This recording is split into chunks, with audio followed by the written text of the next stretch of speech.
তাবলিগ জামায়াতের সাদপন্থী অভিযুক্তদের গ্রেপ্তার, বিচার ও নিষিদ্ধ করার দাবিতে রাজধানীতে বিক্ষোভ করছেন সুর-এ-নিজাম বা বাংলাদেশের মাওলানা জোবায়ের অনুসারীরা।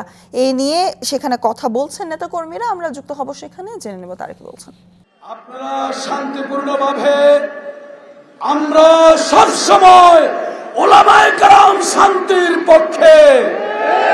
যারা অশান্তি করে বিগত ফ্যাসিস্ট সরকার ঘুমন্ত ওলামায়ে কেরামের উপরে শাপলা চত্বরে হামলা করেছিল, তাদের দোসরেরা সেই সাতপন্থী সন্ত্রাসীরা গত মাসের 18 তারিখ ঘুমন্ত টঙ্গীর ওলামা তলারা ছাত্র জনতার উপরে হামলা করে তাদেরকে খুন করেছে, শহীদ করেছে।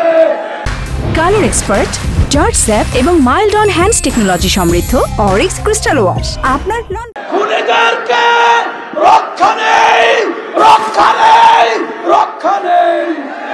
এই পর্যায়ে বক্তব্য রাখবে আজকের এই সমাবেশের সম্মানিত বিশেষ অতিথি, বিশিষ্ট আলেম দ্বীন হযরত মাওলানা সাখাওয়াত হোসেন রাজি।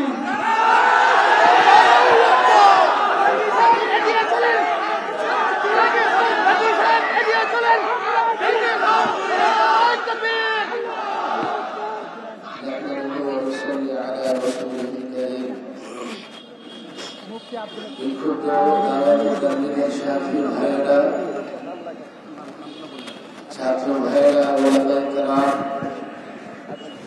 মিডিয়ার ভাইয়েরা, কয়েকটা কথা আজকে অবশ্যই বলতে হবে। এক অন্যতম কথা হচ্ছে দাওয়াত ও তাবলীগে বিভক্তি কেন? এর উত্তর হচ্ছে দাওয়াত ও তাবলীগে বিভক্তি সৃষ্টি করে গেছে ফেসিবাদ। কোন মসজিদ পরিচালনায় কমিটির মধ্যে দ্বন্দ্ব হলে মসজিদ ভাগ করে দেওয়া যায় না।